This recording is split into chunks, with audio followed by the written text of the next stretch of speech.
Welcome to Justice Losers, the most unqualified podcast exploring irrelevant questions about entertainment, namely movies, TVs, and comics. I'm your host, Preston, joined as always by my delightful co-host, Batman. Matt, what should people do? Like, subscribe, and check out our Instagram highlights. Alternate history. We're talking about alternate history. Alternate histories, things that just that happened different in the past. What if things happened different and then things were different? So we're going to talk about alternate histories. I'm going to ask some broad definitional questions, and we'll think about things a little bit. And then we're going to talk specifically about why Nazis. Well, first, what even is an alternate history? Oh, that's a good point. We were going to talk about that first. I think it's pretty clear that Man in the High Castle is an alternate history. Posits a world in which the Nazis, the Axis, won World War II. I mean, look at the words. Okay. Alternate history. Okay. I think the crucial part of it is a thing that happened in the past, but different. Okay. And I think so, for example, that 1937 one of speculating, that's not alternate history. Right. Because it's not history. I agree wholeheartedly. It's alternate future. And that's literally the opposite. Yeah, no, that's you'd call that more speculative fiction, I guess. I think if you wanted to take it literally, even present day alternate Watchmen, for example, was written in the mid 80s about the mid 80s. Yep. That's not even really that alternate history because it's not history, it's alternate present. It was written as an alternate history, though, because it was written as an alternate history with the inciting incident that Hooded Justice shows up and beats up some dudes. Right. But what I'm saying is that, like, this, I guess it depends on the story because history to me means exclusively past. Meaning... Okay, but I mean, this book was written in 1962 and talks about 1962. Ooh, good point. I think it really comes down more to function than to scope of the thing, I guess. Yeah. Because alternate history to me is there's some specific point in the past that's chosen as an offshoot. Right. I mean, otherwise, literally any movie you could say, hey, this is like our world, except there's Captain America exists. Well, that's actually kind of an interesting one. I want to circle back to that. Alternate history is the people that exist now. How would they be different? It's not. Right. It's not creating a new entity. It's shifting the existing entity. Yep.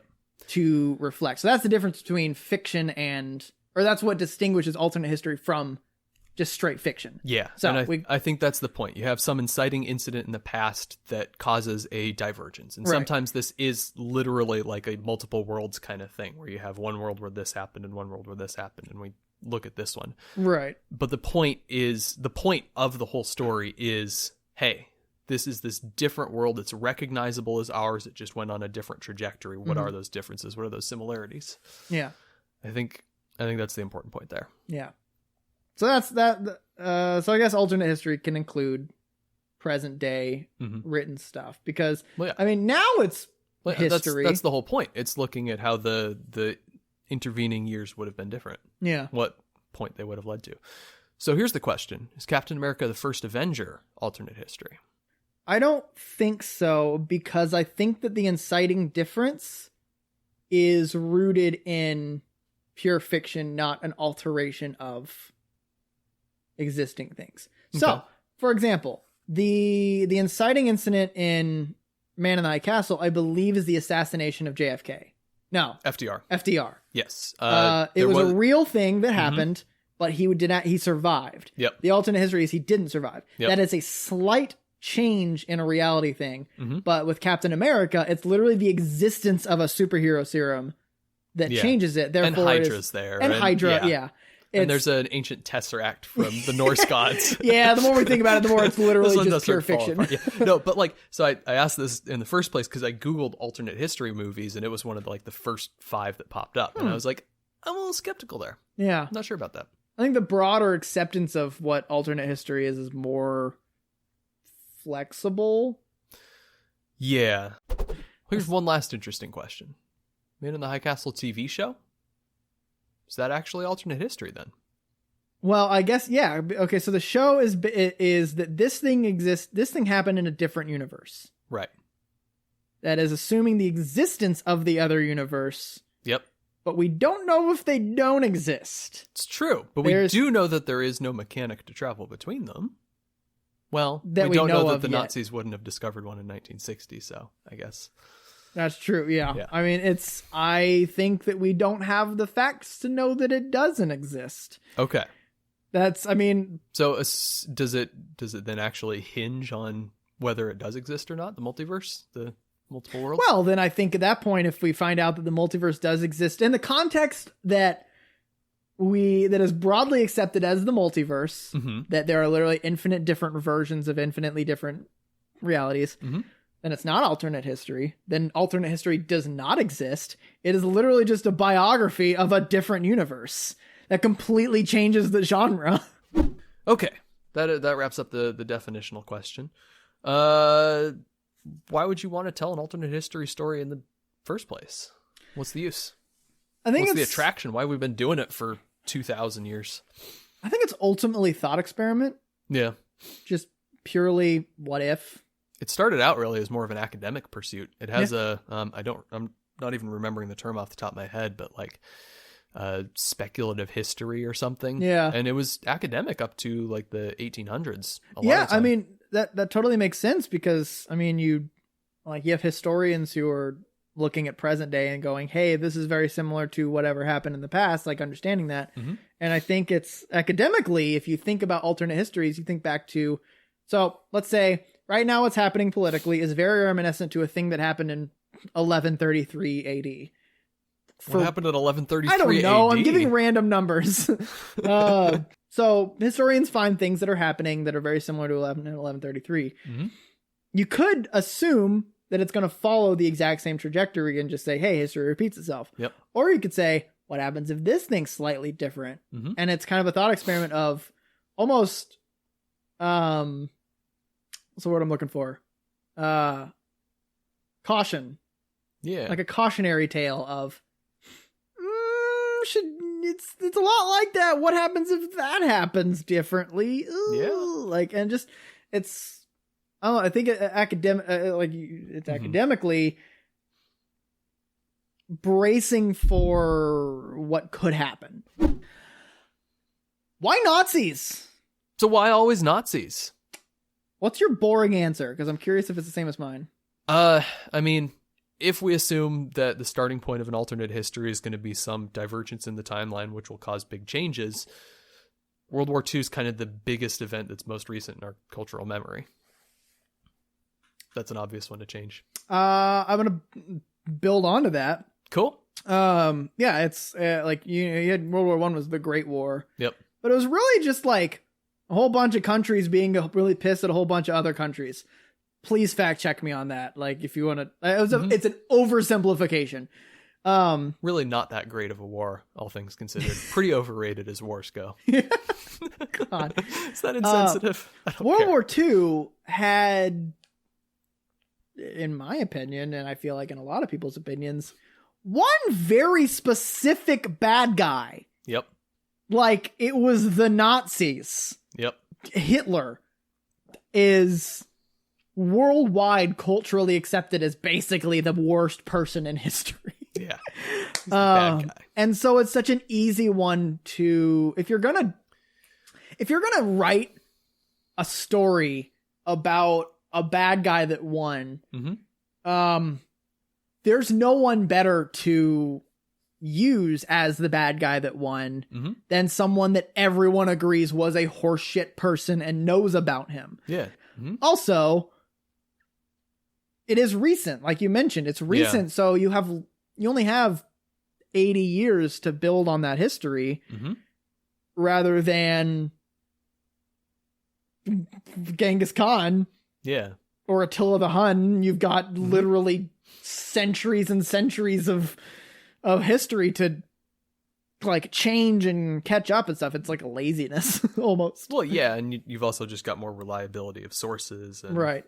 Yeah. So I think that's why it's always Nazis. Yeah, it's kind of the easy answer. Yeah, they're easy to hate.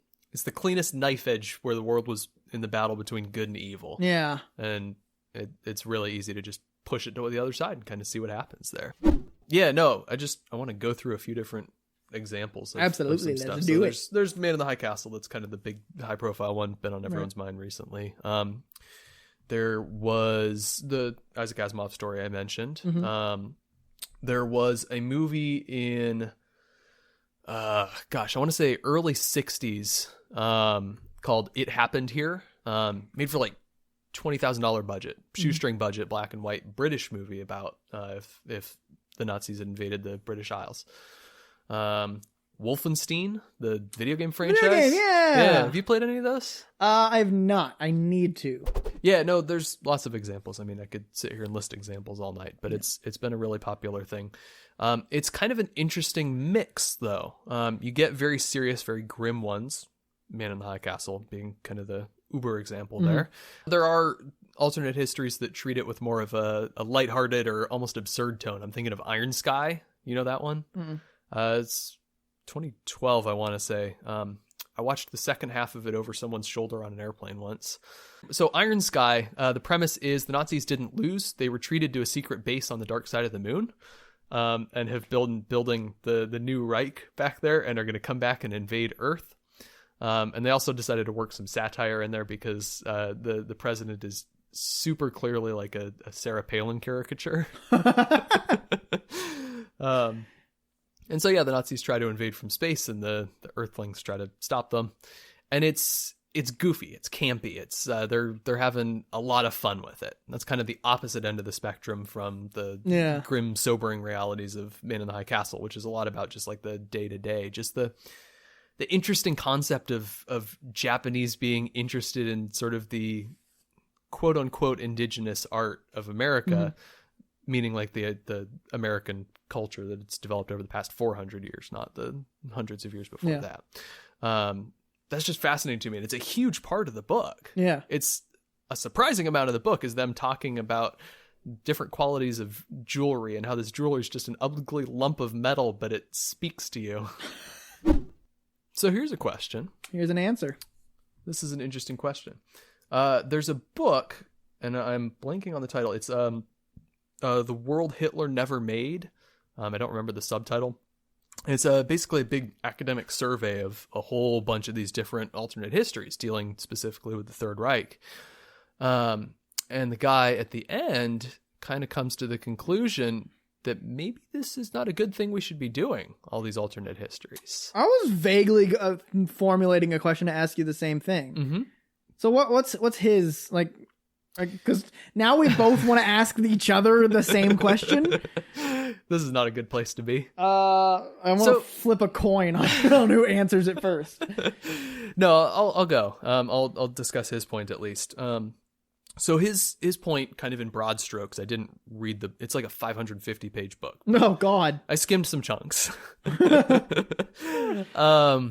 But his point is kind of it's in some sense a distraction almost, or a desensitization, or a normalization. It's almost never played as like a pure fantasy. Oh, the Nazis won and life is great under the Infinite Reich or whatever. You almost never see that. I mean, you never see it in mainstream culture. You probably see it in certain unsavory white supremacist. It's like always negative. It's always look at this bummer life we could have had. Yeah, but sometimes it's negative in the sense of Iron Sky. It's just cartoon villains from space. Yeah. And he's like, this kind of distracts from the actual real life horrors. It takes away and it blurs the truth in the cultural understanding. Yeah, it wasn't like it applies to World War II and the Holocaust of victory, which broad or like surface level seems good. We beat the Nazis, but no one won. Like, so many people died. Yeah. Both because of the Holocaust and also in war. Yep. During World War II. And it just kind of like it makes it seem like it was a game. Yeah. That would it was like a football game, and just what happens if the other team just won. Yeah. And it's like there's no consequences of what actually happened. That's a really good and depressing point about alternate histories. Yeah. I kind of disagree with him. I don't know why. That's kind of my instinctive reaction here. I was going to ask you, like, my version of the question is like, do you think these are worth having? I think they are. I think you have to take the good with the bad. And I'm not even going to say that something like Iron Sky is just bad. We toss it out, or something like Wolfenstein, where you get your kicks mowing down Mecha Hitler, right? And it's kind of fun. It's kind of goofy. Mm-hmm. I think the new games are a little more serious in tone, but right. They're still super gratuitous. You get to murder Nazis with yeah, a machine gun. That's the whole point. Right. It's the fun, and these are the clearest defined villains we can take from real life. Right. But yeah, no, I think that you have to take the good with the and again, I don't want to say bad necessarily. I don't want this to come off as a broad critique of unserious alternate histories, because I think that there's value in that. But yeah, maybe we can just call them serious and unserious. Yeah. I think that it is important to have these. I think for one thing, it's a useful thought exercise. It's a useful vehicle for thinking about the world and for thinking about human nature. That's one thing I think the show Man in the High Castle does very well. I've got a fun little exercise we can do here. I love exercises. So if everyone's doing Nazis, what can we do instead? Everyone's doing Nazis. Here's a good one. Okay. It is very America-centric. Okay. I think tying back to why we choose Nazis is because it's a global change. Yep. I have a different idea that I'm going to go into in a second. Okay. 9/11. How so? I believe, and I feel like it's pretty well accepted, that 9/11 brought the country together very quickly. Both in everyone just kind of going, yeah, let's go across the Atlantic and show them who's boss. Kind of like, this is kind of the whole country kind of, yeah. A lot of people like, anti-war, which is totally fine, but it was a kind of a general, more accepted, let's do this. And that's why there was not a huge uproar about the Patriot Act and like kind of a slight violation of personal privacy. TSA amping up, just so much happened as a result of 9/11 that I feel like America would be very different. Like, I feel like who would have been elected in 2016 if you didn't have xenophobia so prevalent in the United States? Who had been elected in 2004? Yeah, who didn't, like, in 2008? Like, literally everyone from 9/11. I feel like that is a very it's America-centric because it's something that happened very specifically to America. The pandemic is a global thing. I think it's harder to identify something that changes with the pandemic. I think maybe it could have literally been like, well, we'll see in 10 years. That's why I believed that I didn't think that there was going to be a World War II alternate history until after people saw results. We're still in the middle of it. But in 10 years, we might be able to look back and go, oh, this was a very clear thing we could have done differently. Yeah. What if pandemic never happened? What if it was literally, we saw it in, was it Wuhan? We saw it in Wuhan and shut that shit down immediately. What would the world be like? Like, what would America be like? Yeah. A lot of people turned away from Trump because of his inability to recover. Would he have more votes and therefore have won? Who Things knows? that happen from here on out. Like, what? Lots of potential interesting A whole bunch of stuff. Yeah. I think that might be one we could see, but that's one. Well, because all of the World War II ones are what happens if Hitler won. It's a one difference, right? But spanning out in different ways, right? So I guess you could focus in on different points of the world, if the pandemic never happened. And I think in the case of World War II, it's a much clearer. It's a binary choice. It's not event, non-event. Right. It's event one way or the other, basically. Yeah. Which is why a lot of these in actual fiction come down to wars. Hey guys, Preston here. Due to the YouTube algorithm, we can only put about 15 to 20 minutes on video. So if you want to listen to the rest of this discussion, you can go listen to our audio-only version on Spotify, SoundCloud, iTunes, and any other app you might listen to podcasts on. Thanks for watching.